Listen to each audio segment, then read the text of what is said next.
Assalamualaikum warahmatullahi wabarakatuh. Selamat siang sahabat DHKP dimanapun kalian berada.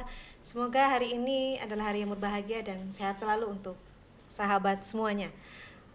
Pada kesempatan hari ini di depan saya sudah ada Mbak Cantik nih. Ya, nanti kita kenalan langsung ya. Saya juga belum tahu nih. Nah, ini hari ini kita akan membahas tema yang sangat menarik tentunya. Untuk itu kita langsung kenalan saja dengan narasumber kita. Assalamualaikum Mbak. Waalaikumsalam. Sehat ya? Alhamdulillah. Oke, ya monggo kita perkenalan langsung saja dengan sahabat semuanya. Oke, selamat siang sahabat DHKP semuanya. Perkenalkan, nama saya Nurul Syifa Dwi Handianingsih, biasa dipanggil Syifa. Oke Mbak Siva. Oke, saya di Dinas Lingkungan Hidup Kelautan dan Perikanan Kabupaten Kebumen, tepatnya di bidang penataan, peningkatan kapasitas lingkungan hidup dan pengelolaan persampahan sebagai penyuluh lingkungan hidup. Oke baik, ini bidangnya memang pengurus persampahannya gitu ya. Salah satunya. Karena ini kita akan bahas untuk lingkungan hidupnya, tentunya terkait dengan sampah-sampah ini kita ya. Oke baik, mungkin perkenalannya cukup nggak? Nanti kita akan lanjutkan obrolannya tentang lingkungan hidup tentunya. Ini mungkin sahabat semua perlu tahu nih Mbak, kapan sih Hari Lingkungan Hidup Sedunia itu kita peringati? Oke, bisa jadi ada yang baru dengar ya, Nah, Bu. betul Ada sekali. yang namanya Hari Lingkungan Hidup Sedunia. Ya. Baik, ini mumpung deket-deket hari ini nih, Bu. Betul, ya. Biasanya Hari Lingkungan Hidup Sedunia itu diperingati tanggal 5 Juni. Oke, 5 Juni ya. Kenapa Itu tanggal ya? 5 Juni? Oke, tanggal 5 Juni itu sebenarnya dimulai, dipilih tanggal 5 Juni itu bertepatan dengan konferensi internasional pertama yang membahas tentang lingkungan hidup. Oke. Jadi itu merupakan awal, ibaratnya Awalnya pijakan awal Perserikatan Bangsa-Bangsa Dunia itu berkumpul untuk menemukan kesepakatan bersama untuk sama-sama oke. melindungi lingkungan. Nah, mulai dari saat itu mungkin jadi peringatan Hari Lingkungan Hidup itu diperingati setiap tanggal 5 Juni ya. Oh iya. Oke. Itu pertama dulu tanggal 5 Juni tahun 1972 Wah, di sudah Stockholm. lumayan lama itu ya. Lumayan. Oke ya. Jadi ini untuk diketahui bersama sahabat-sahabat semua pasti mungkin ada yang baru tahu bahwa peringatan Hari Lingkungan Hidup itu diperingati setiap tanggal 5 Juni. Ya, gitu ya, Mbak. Oke, untuk selanjutnya mungkin ini tambah menarik ya tentunya. Apa sih tujuan utama peringatan Hari Lingkungan Hidup Sedunia ini? Oke, jadi kenapa ya kita perlu memperingati Nah, betul sekali. Hari Lingkungan Hidup ini? Jadi harapannya kita tuh bisa dalam setidaknya satu hari ini tuh kita sama-sama aksi bersama untuk melindungi lingkungan hidup gitu. Jadi yang tadinya mungkin tidak apa sih Peduli gitu ya. terjadi apa sih dengan lingkungan hidup. Nah, sama-sama di hari ini kita itu melindungi lingkungan kita gitu. Oke ya. Jadi memang lingkungan itu perlu kepedulian bersama ya, bukan cuma pemerintah, mungkin pemerintah dan masyarakat berarti betul. semuanya itu ikut andil ya. Semua ikut pihak andil. mungkin Bu bisa Betul, dari iya, betul. dunia akademisi, Ya. dari bisnis juga. Oke, iya. Nah, ini kita perlu tahu nih, di tahun 2025 ini temanya apa ini? Nah, Hari Lingkungan Hidup tentunya setiap peringatan ada temanya. Nah, ini temanya apa? Mungkin bisa biar sahabat semua tahu nih, temanya Hari Lingkungan Hidup tahun 2025 ini apa? Gitu. Oke, baik Bu. Jadi mungkin beberapa hari kemarin sudah ada surat edaran dari Bapak Menteri Lingkungan Hidup atau Kepala Badan Pengendalian Lingkungan Hidup yang menyatakan tentang peringatan Hari Lingkungan Hidup. Jadi temanya untuk tahun ini itu adalah mengakhiri polusi plastik. Hentikan polusi plastik gitu ya? Polusi plastik. Ya. Agak sedikit tahu kemarin katanya bahwa temanya untuk tahun ini adalah hentikan polusi plastik. Ini mungkin bisa berlanjut ya perbincangannya, karena hentikan polusi plastik ini gimana sih gitu kan? Karena kita tahu bahwa kehidupan sehari-hari itu kita tidak mungkin lepas, ya tidak mungkin, atau kita masih bergantung adanya kantong plastik mungkin ya. Nah itu dampaknya terhadap lingkungan ini mungkin besar sekali ya, sampah plastik ini. Tapi dalam kehidupan sehari-hari kita itu memang belum bisa ya Mbak ya untuk kita lepas sama sekali dari plastik. Nah, itu dampaknya seperti apa ya? Oke. Kalau plastik sendiri benar kata Ibu tadi ya, kita butuh plastik. Nah, Betul. memang awalnya ada plastik itu memang berawal dari adanya kebutuhan. Ya. Kita sebagai manusia tuh tahu ternyata kita butuh plastik karena sifatnya yang fleksibel dan tahan lama. Jadi kita butuh plastik gitu. Nah, tapi plastik ini kalau tidak dikelola dengan baik, akhirnya bisa menimbulkan polusi atau pencemaran gitu. Betul sekali. Iya. Dan ini mungkin sedikit saya cerita ya Bu ya, Iya, terkait boleh. dengan pencemaran plastik ini. Ada sekitar 5 jurnal saya baca gitu ya terkait dengan pencemaran plastik. Mungkin beberapa sahabat pernah dengar tentang mikroplastik. Pernah dengar nggak Bu? Oke. Wah, ini saya juga belum pernah dengar nih. Baru ya Bu? Iya, betul Oke, baru gini. sekali nih. Mungkin bisa dijelaskan Mbak. Iya. Siap. Jadi plastik itu gini, kalau makhluk hidup mati gitu kan, misalnya dikubur, dia akan terurai menjadi tanah, insya Allah tidak menjadi polusi atau Betul. pencemaran Ya, lingkungannya. Nah, beda halnya dengan plastik Bu. Plastik ini bahkan kalau ada yang satu jurnal menyatakan kalau plastik yang jenisnya PET kayak botol kemasan air mineral gitu, itu bisa terurainya bisa sampai 200 tahun. Wow. Gitu. Jadi kita misalnya minum air mineral cuma 5 menit, tapi plastiknya itu terurainya sampai 200 tahun gitu kan. Bayangkan coba sahabat nih. Pasti akan mencemari 200 lingkungan. tahun ya. Kita aja hidup nggak sampai segitu Nah, gitu ya. Belum ada catatan sejarahnya manusia hidup segitu. Betul, kayaknya belum ada ya. Oke, Iya, nah iya. terus selanjutnya gini, yang namanya plastik ini tadi terurainya lama, dan kalaupun itu terurai itu kalau tadi kan makhluk hidup tidak mencemari lingkungan, tapi kalau plastik itu terurai bahkan sampai ratusan tahun itu tidak hilang sama sekali Bu, tapi cuman jadi serpihan-serpihan kecil. Jadi cuman remuk-remuk gitu lah Bu. Nah, nggak bisa yang disebut hilang dengan sama sekali ya. jadi kecil-kecil, kalau yang ukurannya kurang dari 5 mm itu disebutnya mikroplastik gitu. Nah, terkait mikroplastik ini saya ada baca sekitar 5 jurnal. Ternyata mikroplastik ini sudah ditemukan di tubuh manusia Bu. Oh, Ada satu jurnal menyatakan kalau mikroplastik itu ditemukan di darah manusia, kemudian ditemukan juga di plasenta ibu hamil, ada di air susu ibu juga gitu. Jadi kan berarti bisa sampai masuk darah, berarti kan mungkin itu terkontaminasi di Air makanan minum misalnya, mungkin ya. minuman juga Minum bisa air, makanan.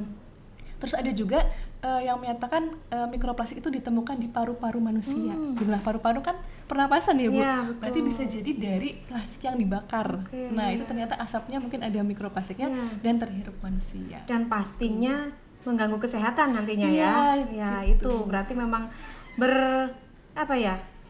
berkesinambungan ini ya. Ini Berarti berkaitan kalau gitu ya. dibilang dampaknya Nah, sudah nyata kesehatan gitu. juga itu ya, terutama kesehatan kita semua. Oke, baik. Mungkin karena dari dampaknya ini kita berarti harus mencari cara mungkin ya, cara gimana sih mengelola sampah plastik ini biar tidak jadi itu Polusi. tadi polusi ya, betul. Nah ini apa memang sudah ada cara pengolahan yang tepat seperti itu Mbak? Coba mungkin bisa dijelaskan ke semuanya ya, monggo.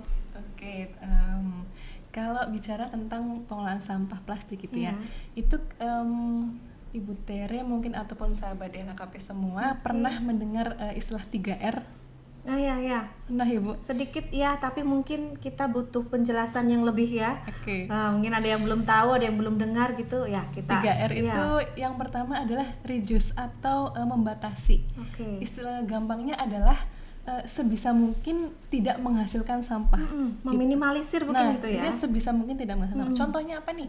Contohnya misalnya kita misalnya pergi kantor, kita biasa ternyata butuh air minum misalnya gitu. Nah, udah tahu biasanya butuh air minum kemasan. Nah, Iya. kenapa enggak kita bawa air minum dari rumah, pakai iya. botol minum gitu Iya, misalnya. betul, Nah, betul. ini kemudian didukung juga misalnya dari kantor itu menyediakan air galon. Jadi ketika habis kita tinggal isi ulang. Akhirnya kita sekali. membatasi botol Plastik botol ya. plastik gitu. Nah, Oke. kemudian misalnya lagi jajan misalnya lagi jajan bakso misalnya, minum es teh misalnya. Nah, nggak usah pakai sedotan. Oh iya, Gitu. sedotan juga plastik ya. Nah, sedotan juga plastik tuh gampangnya. Karena yang minumnya cuma 5 menit, sedotannya terurainya sampai 200 puluhan tahun tahun. tadi ya. Oke. Terus apalagi gampangnya, nah sekarang mungkin banyak yang suka belanja online ya Bu. Betul Nah ya. itu kan kemasannya kan plastiknya itu banyak bener banget banget ya Bu. tuh. Gitu. Iya, Nah iya. jadi mungkin bukan berarti nggak boleh belanja online, tapi lebih bijak dan intinya Memilih tidak bermudah-mudah gitu, intinya membatasi lah istilahnya. Oke ya, berarti memang kita tidak bisa untuk menghindari penggunaan plastik, tapi minimal dari hal-hal kecil aja ya. Contoh satu tadi Itu ya. baru satu, Ya, reduce. oke, minum. Yang kedua, kita bawa tumbler gitu ya.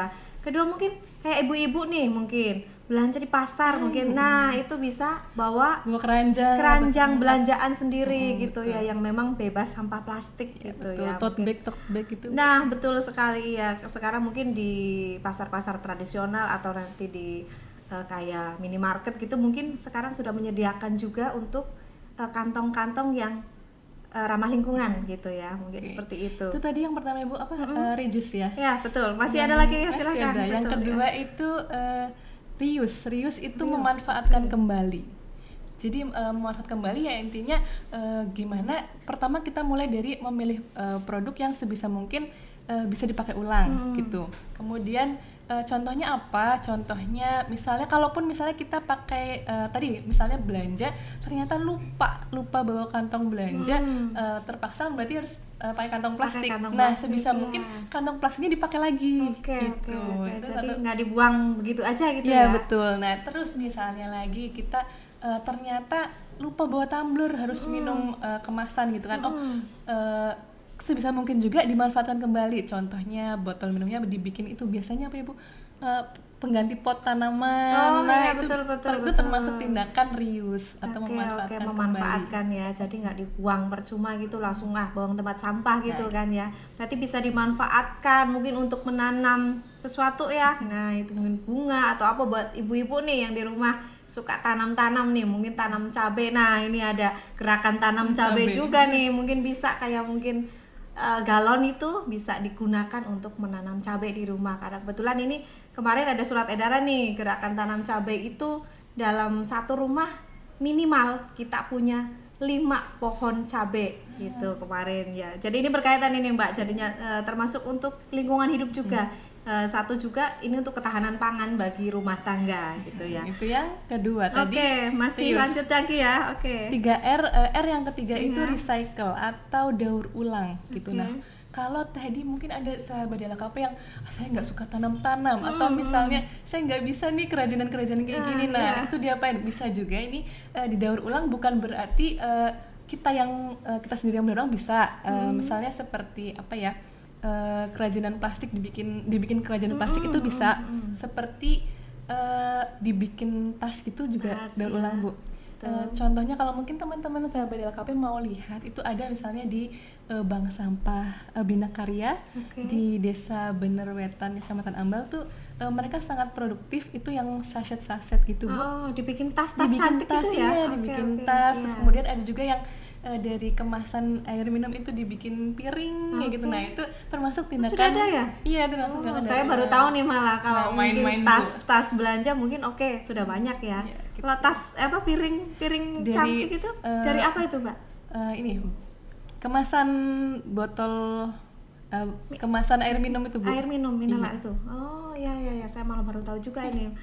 Wah jadi tambah ilmu juga ya ini. Atau mungkin kalau misalnya teman-teman sahabat LKP semua, saya tidak punya kemampuan membuat kerajinan. Betul. Ada yang paling gampang nih Bu. Ternyata nggak bisa buat pot, kemudian nggak bisa bikin kerajinan. Gampangnya adalah setorin atau tabungkan di bank sampah. Bank sampah terdekat di rumah teman-teman semuanya. Di Kebumen udah banyak ini ya Mbak bank ada sampahnya. Sekitar 200 bank sampah. Nah itu mungkin bisa dicari bank sampah ataupun TPS 3 terdekat. Nah nanti bisa yang plastik yang bisa didaur ulang itu ditabungkan di situ. Nah termasuk juga Bu yang sekarang mungkin ini ya menuju situ ya. Kemarin mungkin sahabat LKP tahu juga ya Kabupaten Kebumen itu sudah menandatangani kesepakatan bersama dengan PT SBI untuk terkait dengan pengolahan sampah untuk dijadikan RDF. Oh iya. RDF itu apa sih gitu. Nah jadi Kalau yang selama ini sampah-sampah yang punya nilai jual atau mungkin gampangannya rongsok gitu ya Bu, Iya, iya, itu iya. sudah banyak yang menerima, mungkin yang bank sampah, TPS 3R maupun sektor informal seperti pengepul ataupun pemulung kan sudah diambil untuk yang punya nilai jual. Nah, tapi untuk yang nilainya rendah seperti apa ya, sachet Plastik-plastik kopi, itu biasa itu sachet, ya. nah itu kemudian kresek itu kan nggak semua bank sampah itu bisa Mau terima menerima. gitu Oke, karena oke. memang nilainya kecil gitu. Nah di Kabupaten Kebumen dengan adanya pengolahan sampah jadi RDF ini, nah yang seperti ini tuh bisa dikelola gitu. Karena seperti ini Bu, kalau yang namanya plastik ini itu dibakar sendiri, kita bakar gitu ya Bu, itu dampaknya luar biasa apa ya, tidak baik untuk kesehatan gitu. Malah nggak boleh dibakar gitu ya, Ya, Mbak? kenapa? Karena saya pernah baca kalau plastik yang seperti ini yang kresek gitu ya, ataupun sachet dibakar, itu ternyata asapnya 350 kali lipat lebih berbahaya dari asap rokok. Asap kendaraan gitu Asap juga. rokok Wow, tuh. jadi emang berbahaya gitu. Kenapa? Oke. Karena asap pembakarannya itu bisa mengandung yang namanya dioksin dan furan, dan itu tuh kalau di tubuh kita itu apa ya, bisa mengganggu hormon, terus bisa terkait dengan keguguran ibu-ibu hamil juga gitu. Ini berbahaya untuk Oh, berbahaya banget buat kita, terutama perempuan juga ini ya. Oke, bahkan oke. ada juga yang sedang meneliti bisa menyebabkan kanker juga. Kayak gitu. Oke, oke. Nah, dengan ini nih mungkin pemilahan sampah plastik ini mungkin bisa diawali dari yang paling kecil ya, Mbak ya. Rumah tangga nih, dari rumah ibu-ibu semua nih, ibu-ibu yang suka buang sampah mungkin ya.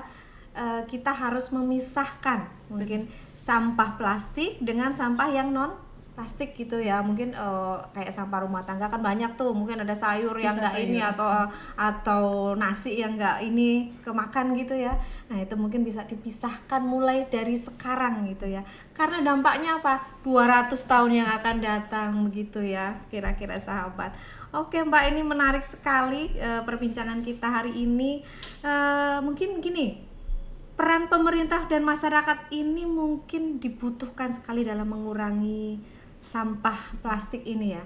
Dan tadi sudah dijelaskan juga, pemerintah itu mungkin sudah menyiapkan cara-cara dalam mengelola sampah plastik. Nah, ini masyarakatnya nih Mbak, kadang-kadang buang sampah aja asal main lempar nih.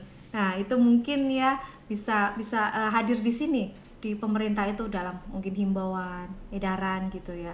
Tapi juga masyarakatnya itu yang memang harus sadar dan peduli lingkungan, mungkin Betul. seperti itu ya. Mungkin ini ya Bu, kalau dulu mungkin waktu saya kecil atau mungkin sampai sekarang masih ada slogan kan, buanglah sampah pada tempatnya Ya, gitu ya betul, Bu. Nah, betul. kalau sekarang sebenarnya udah nggak cukup lagi Bu membuang sampah. Tentunya kalau buang sampah sembarangan sudah jelas ya Bu, Ya. kayak tadi intinya bisa bikin banjir. Kemudian Betul. kalau misalnya di pekarangan ataupun di sungai, badan air itu kan kayak tadi ya, mikroplastiknya itu bisa mencemari air gitu. Nah, betul, betul.